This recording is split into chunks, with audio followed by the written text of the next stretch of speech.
What's up, everybody? So I got a couple questions. One was Hail to the King. Can I show how to play that? So I got to go over that and see. And the other one was how I come up with all these crazy licks on the reels. And honestly, it's just from playing a long time and thinking oddly. And combining licks of other artists. So like the last one that I keep taking off and putting back up because I'm trying to check times and when you get the most views. So like I did a crisscross lick. And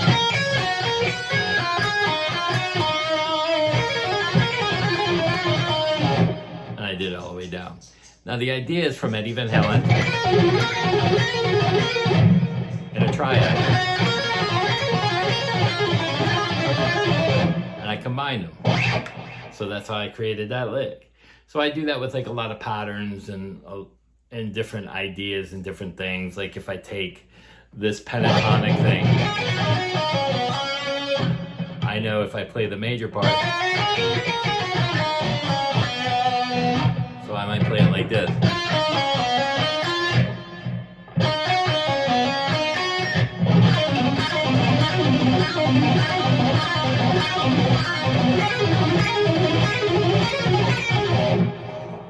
It's just combining different patterns and different ideas, and mostly it's from playing a lot and goofing off, and the other part is learning all your scales and patterns. That's the thing. So like you don't have to shred it.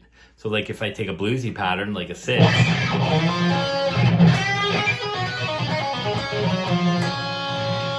I could take that.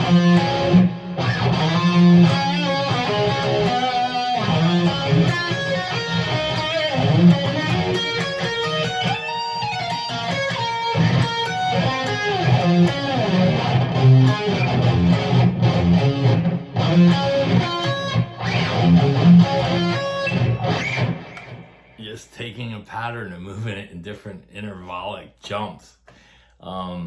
Same thing with the triads.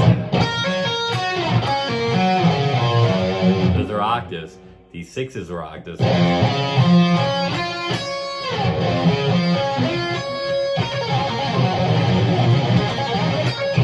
So you can go.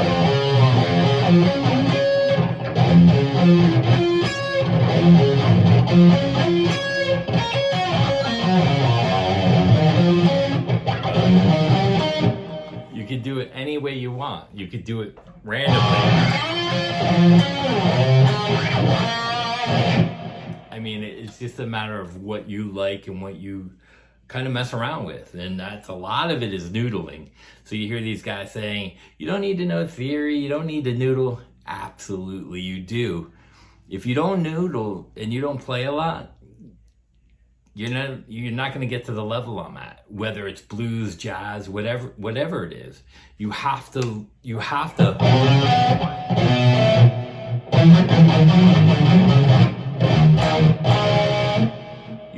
noodle.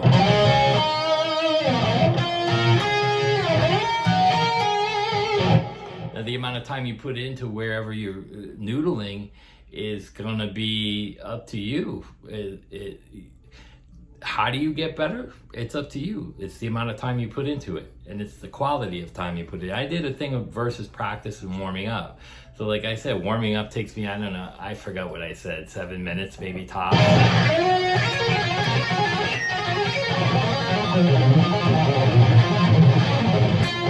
When I get to that point, or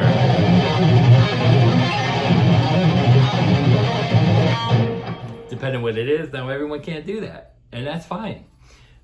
So warm up. 4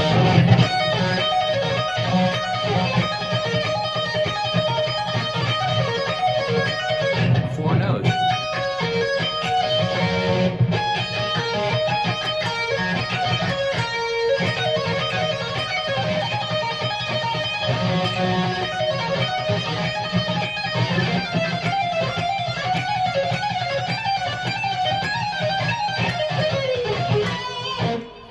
Warm up bluesy.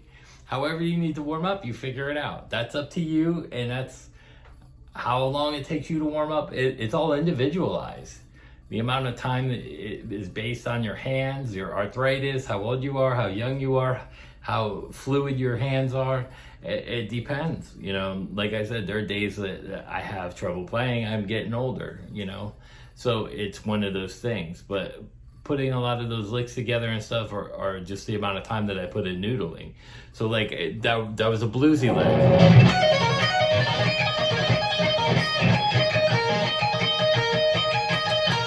And that only sounds fast because it's repeating. It's an octave.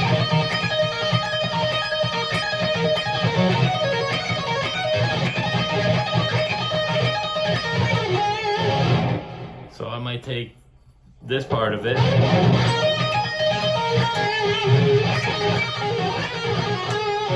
Whatever.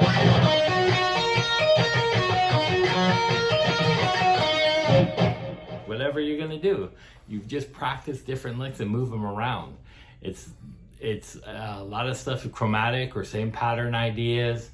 You know, you learn basic stuff and then you move it around and try different ideas. You know, it's like this blues bend.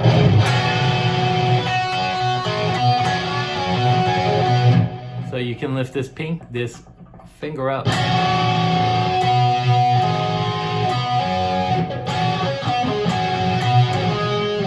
Double stop it.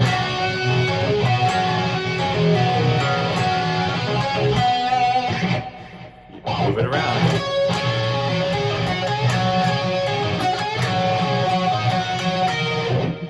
Move the pinky around.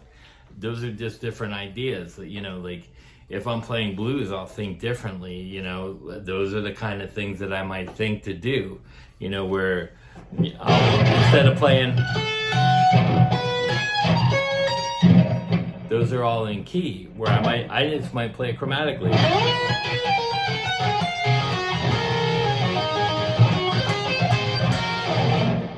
It just depends. It's what my ear's like and what I mess around with and what I feel sounds good to me, which might not sound good to you. Even the shreddy stuff might not sound good to you, but it's okay. Learn it, because something out of the shreddy stuff you might be able to throw into the blues stuff. Like I was saying, the string skipping.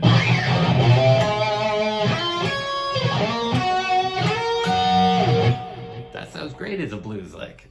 Why not? You know, and then you're a little different. So you're doing stuff chromatically.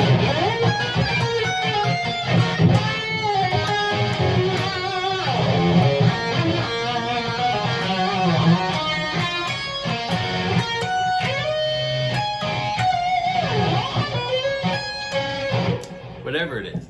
So those are things that are up to you and what you feel like you want to play. But I hope that explains some of the craziness of the licks, because somebody had asked, how do you keep coming up with more and more stuff? Really, it's just messing around with scales and patterns and everything and seeing what I like, how it fits together, if I like the sound of it or not. It's no special secret like I'm a super...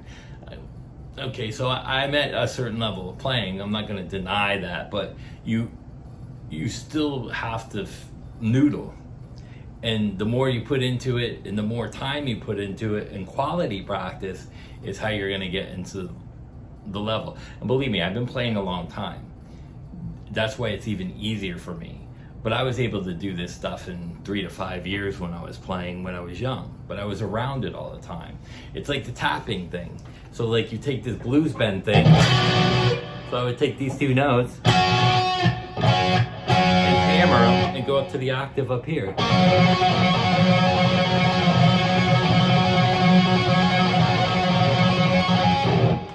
Is it different? Yeah. So I took Eddie Van Halen's idea. He was playing triads, and I did 2-finger tapping based off of Stanley Jordan, who I saw a million years ago when I was a kid.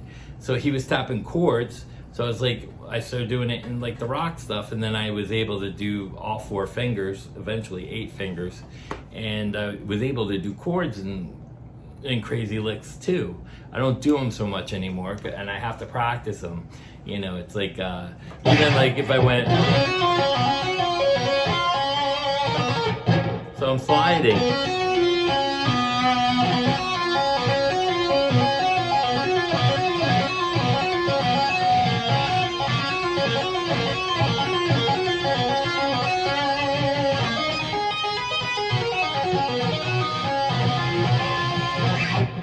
stuff like that. So I work on it.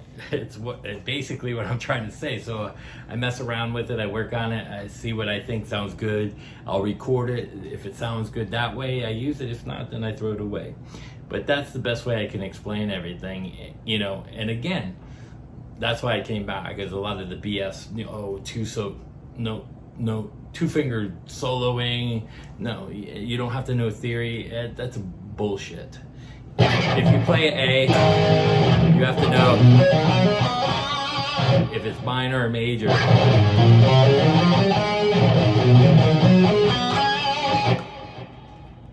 A lot of the notes can correspond and they sound okay together, and you can kind of hear it. But you have to know theory. You can't play F. I mean, you could probably play F sharp minor over A, but there are certain notes that clash.